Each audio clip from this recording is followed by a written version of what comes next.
தமிழ் மக்களே வணக்கம். இஸ்ரேலின் திறமையைக் கண்டு ஏன் இந்த உலக நாடுகள் பயப்படுகின்றன? நான் சொல்லப்போகும் கதை 2007ஆம் வருடத்தில் நடந்த கதையாக இருந்தாலும் அது ரொம்ப சுவாரஸ்யம் மிக்கது. இரும்புத்திரை நாடு என்றும் யாருமே நுழைய முடியாத நாடு என்றும் சொல்லப்பட்ட வடகொரியாவுக்குள் உள்ளே போய் துப்பறிந்து கொண்டு வந்து சிரியாவை இஸ்ரேல் தாக்கியது. சிரியாவுடன் இணைந்து அந்த நாடு ஒரு அணு ஆயுத தயாரிப்பு முயற்சி செய்வதை அறிந்த இஸ்ரேல் அதை தகர்த்து எறிய வேண்டுமானால் இஸ்ரேலுக்கு எவ்வளவு திறமை இருந்திருக்க வேண்டும்? நீங்களே யோசித்து பாருங்கள். எப்படி அதை தகர்த்தது என்பதுதான் இந்த கதை. ஒரு ஹாலிவுட் படத்துக்கு சற்றும் குறையாத விறுவிறுப்பு காட்சிகளை உடையது இது. இந்த சீக்ரெட் ஆபரேஷனுக்கு பெயர் ஆபரேஷன் ஆர்காட் என்று பெயர் வைத்தது இஸ்ரேல். அதற்கு இன்னொரு பெயரும் உண்டு. அது ஆபரேஷன் சைலண்ட் மெலடி. செப்டம்பர் 6ஆம் தேதி 2007ஆம் வருடம் எப்போதும் போல பொழுது புலர்ந்தது சிரியாவில். சிரியாவின் அல்கிபார் என்ற இடத்தில் அங்குள்ள ரகசிய நியூக்ளியர் ஃபெசிலிட்டியில் சிறிய அளவில் விஞ்ஞானிகள் புளூட்டோனியம் செறிவூட்டும் முயற்சியை ஆரம்பிக்க தயார்படுத்தி கொண்டு இருந்தார்கள். யாருமே போக முடியாத வடகொரியாவுக்குள்ள போனவனுக்கு எப்பவுமே திறந்து கிடக்கும் சிரியாவுக்குள்ள போகவா முடியாது? சிரியா அடுப்பை பத்த வச்சு கொஞ்சோண்டு யுரேனியத்தை செறிவூட்ட முயற்சித்தது. அது வெற்றி அடைஞ்சா இஸ்ரேலை தாக்க ஒரு அணுகுண்டு தயாரிக்கலாமே என்ற ஒரு நல்ல எண்ணம் கூட மனதில் தோன்ற விட மாட்டேங்கிறானே இந்த இஸ்ரேல்.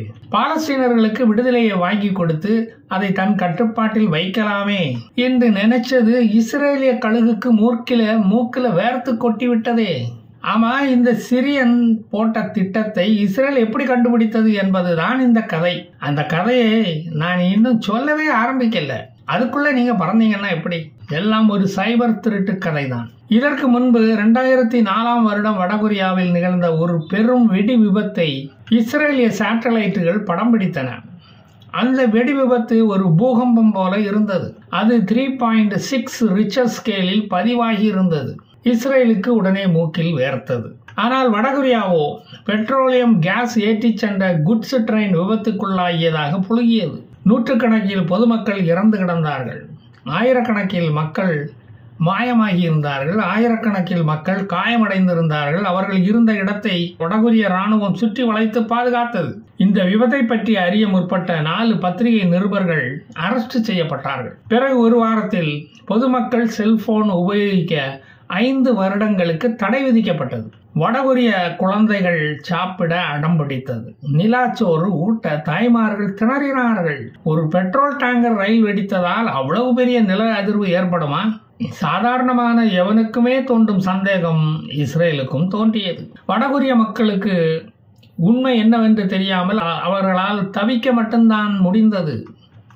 அப்போது 5000 மைல்களுக்கு அப்பால் மொசாத் நிறுவன தலைவர் மியர் டேகன் வடகொரியாவில் நடப்பதை உன்னிப்பாக கவனித்துக் கொண்டிருந்தார். இந்த வெடி விபத்தை அரசாங்கம் ஏன் மறைக்கிறது என்று அவருக்குள் ஒரு சந்தேகம் எழுந்தது. நியூக்ளியர் ஆயுதம் வைத்திருக்கும் ஒரு நாட்டில் ஒரு வெடி விபத்தை சாதாரணமாக எடுத்துக்கொள்ள முடியாது.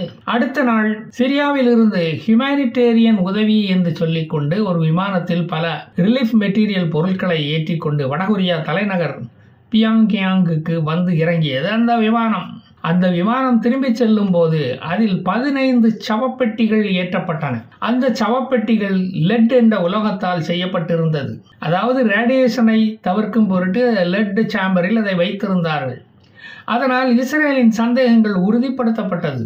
ரேடியோ ஆக்டிவ் எலிமெண்ட்ஸ் உள்ளே இருந்தால் லெட்டினால் அந்த பெட்டி கவர் செய்யப்பட்டு இருக்கும். அல்லது ரேடியேஷனால் இறந்த உடலாக இருந்தாலும் அதை அப்படித்தான் கொண்டு செல்ல வேண்டும். அதை கொண்டு செல்ல லெட் கவரேஜ் தேவைப்படும். சிரியா நாட்டு அணு விஞ்ஞானிகளுக்கு இரும்புத்திரை நாட்டில் என்ன வேலை? ஈக்கு கொல்லன் பட்டறையில் என்ன வேலை?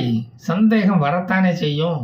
வடகொரியாவின் உதவியோடு சிரியா விஞ்ஞானிகள் வடகொரியாவில் ஒரு ட்ரைனிங் எடுத்த போது அந்த விபத்து நிகழ்ந்திருக்கலாம்.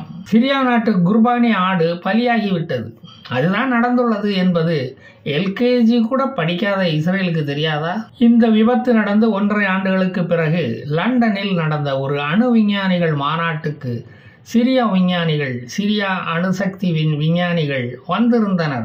அதில் சீஃப் விஞ்ஞானி ஒருவர் 5 நட்சத்திர ஹோட்டலில் தங்கியிருந்தார். பொழுது போகாமல் ஹோட்டலின் லவுஞ்சுக்கு வந்தபோது ஒரு அழகிய பெண் தேவதை ஒருத்தி அங்கு நின்று கொண்டிருந்தாள். அவள் இந்த விஞ்ஞானி மீனுக்கு வைக்கப்பட்ட மண்புழு என்பது அவருக்கு தெரிந்திருக்க நியாயமில்லை. அந்த பெண்ணின் அழகில் அந்த விஞ்ஞானி மயங்கினார். விஞ்ஞானி அவளிடம் சகஜமாக பழக ஆரம்பித்தார். அவளுடைய கண்கள் அவரை அழைத்தன. அரபிகள் எப்போதுமே பெண்களை கண்டால் மூளையை கலட்டி தூர வச்சுக்கிட்டு வந்துருவாங்களே, அது தெரிஞ்ச விஷயம் தானே என்பது நமக்கு தெரிஞ்ச விஷயம் தானே. விஞ்ஞானியை தன் அறைக்கு வரும்படி அழைத்தாள் அவள். மறுப்பு சொல்லாமல் நாய் வாலை ஆட்டிக்கொண்டு பின்னால் சென்றது. விஞ்ஞானி அந்த மொசாத் பெண்ணுடன் இருந்த அந்த வேளையில் விஞ்ஞானியின் அறைக்கதவில் இருந்த ரேடியோ ஃப்ரீக்வன்சி ஐடென்டிஃபிகேஷன், அதாவது RFID சென்சார் ஹேக் செய்யப்பட்டு விட்டது. இஸ்ரேலிய நிபுணர்களால் அறைக்கதவு திறந்து கொண்டது. மொசாத் எதிர்பார்த்த லேப்டாப் டேபிளில் இருந்தது.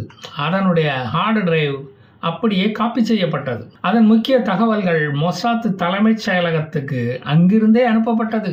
இது எல்லாம் அரை மணி நேரத்தில் நடந்து முடிந்து விட்டது. அவர்களுக்கு அரை மணி நேரம்தான் தேவைப்பட்டது. ஆனால் விஞ்ஞானிக்கோ அவரது வேலையை முடிக்க 1 மணி நேரம் தேவைப்பட்டது. 1 மணி நேரத்துக்கு பிறகு விஞ்ஞானி அறையை விட்டு வெளியே வந்தார். மொசாத்துகள் ஒரு டூரிஸ்டுகளாக வந்திருந்ததால் யாருக்கும் எந்த சந்தேகமும் வரவில்லை. 1 மணி நேரத்துக்குள் வந்திருந்த மொசாத் உளவாளிகளும் பெண் உளவாளியும் அந்த இடத்தை விட்டு காலி பண்ணினார்கள். அவர்கள் சென்ற இடம் தெரியவில்லை. லேப்டாப்பில் கிடைத்த தகவல்கள், போட்டோக்கள் மொசாத்துக்கு ஏற்பட்ட சந்தேகங்களை போக்கியது. சிரியாவில் அல் கபீர் பகுதியில் கட்டப்பட்டு கொண்டு இருக்கும் கான்கிரீட் கட்டடமும் வடகொரியா அணுசக்தி கட்டடமும் ஒரே ஷேப்பில் ஒரே மாடலில் இருந்தது. ஏண்டா கொஞ்சமாவது மாத்தியாவது அந்த கட்டடத்தை கட்டி இருக்கப்படாதா? சந்தேகம் வந்திருக்காதுல்ல. இன்னொரு மொசாத் டீம் சயரத் மட்கல் என்ற கமாண்டோ படைகள் சிரியாவுக்குள் சத்தமின்றி பறக்கும் ஹெலிகாப்டரில் சென்றது. சிரியாவின் அணு ஆராய்ச்சி நிலைய காம்பவுண்டுக்குள் கமாண்டோக்கள் நைஸாக இறங்கினார்கள். அப்போது எந்த நாயும் இவர்களை பார்த்து குறைக்கவில்லை. கட்டடத்துக்குள் நுழைவது ஆபத்து, அதனால் அதை அவர்கள் செய்யவில்லை. அங்கு கட்டடத்தின் அருகாமையில் இருந்த மண்ணையும் அங்கு சாக்கடையிலும் தண்ணீர் குழாயிலும் போன தண்ணீரையும் சாம்பிள் எடுத்து கொண்டு வந்தார்கள். எதற்கென்றால் அதை கெய்கர் சாம்பரில் இஸ்ரேலிய லேபில் ஆராய்ச்சி பண்ணுவதற்காக அதை எடுத்து கொண்டு வந்தார்கள். அந்த கெய்கர் சாம்பரில் அதை ஆராய்ந்த போது அதில் ரேடியோ ஆக்டிவ் எலிமெண்ட்ஸ் சிறிதளவு இருந்தது. ரேடியோ ஆக்டிவ் ஐசோடோப்புகள் அதில் கண்டுபிடிக்கப்பட்டது. அப்படியானால் அந்த கட்டடத்துக்குள் அணுசக்தி உற்பத்தி தொடங்கப்பட்டு உள்ளது என்பது ப்ரூவ் ஆனது. ஆனால் அது முழு அளவில் செயல்படவில்லை. அட்டாமிக் ரியாக்டர் இன்னும் முழுமையாக தன் செயல்பாட்டை தொடங்கவில்லை என்று அர்த்தம். இதற்கு மேல் இதை விட்டு வைத்தால் அணு குண்டுகளை இஸ்ரேல் சந்திக்க வேண்டியது வரும். அதனால் போடுறா வெடிய என்று இஸ்ரேலிய பிரதமர் யஹூட் ஓல்மர்ட் உத்தரவிட்டார். கிடோன் ராணுவ பிரிவுக்கு உத்தரவு சென்றது. பறந்தது பறக்கும் படை.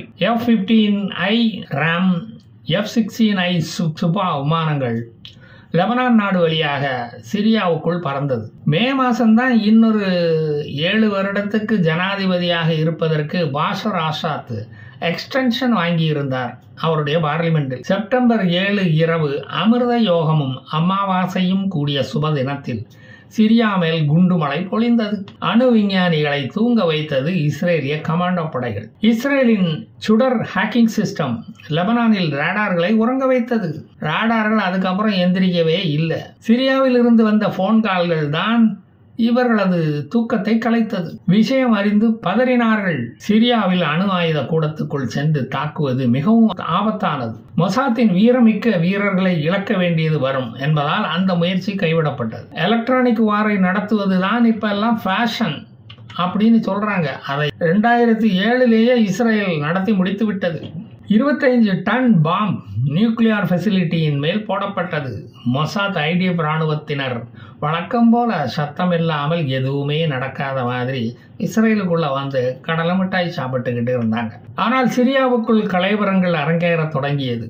ரேடியேஷனை எப்படி கட்டுப்படுத்துவது? போரான் மண்ணுக்கு எங்கே போவது? 10-11க்கு ஆத்துக்குள்ள மாட்டு வண்டி இறங்குனா அந்த மண்ணு கிடைச்சிடுமா? ஒரு யூனிட் என்ன விலைக்கு கிடைக்கும்? அலை மோதினார்கள். இன்டர்நேஷனல் அட்டாமிக் எனர்ஜி ஏஜென்சிக்கு தகவல் போனது. படுக்காளி பயல, எங்களுக்கும் தெரியாம எப்படா நீங்க அணுசக்தியை தயாரிக்க ஆரம்பிச்சீங்க? சொல்லவே இல்லை என்று கேள்விக்கணைகளை வாரிவிட்டது IAEA. பதில் சொல்ல முடியாமல் விழித்தது சிரியா. அப்புறம் எந்த ரவுடி பயலோ பெட்ரோல் குண்டா எங்க மேல வீசிக்கிட்டு ஓடி போயிட்டான் என்று புழுகவா முடியும்? திருடனுக்கு தேள் கொட்டியது போல் ஆகிவிட்டது சிரியாவுக்கு. வடகொரியாவும் வசமா மாட்டிக்கொண்டது இதில். இது இஸ்ரேலினுடைய வேலையாத்தான் இருக்கும் என்று அறியவே, அதை சொல்லவே இவர்களுக்கு 2 நாள் ஆனது. அப்போதைய சிரியா ஜனாதிபதி பாஷர் ஆசாத் தனது முகத்தை காப்பாற்றிக் கொள்ள கடுமையாக முயற்சித்தார்.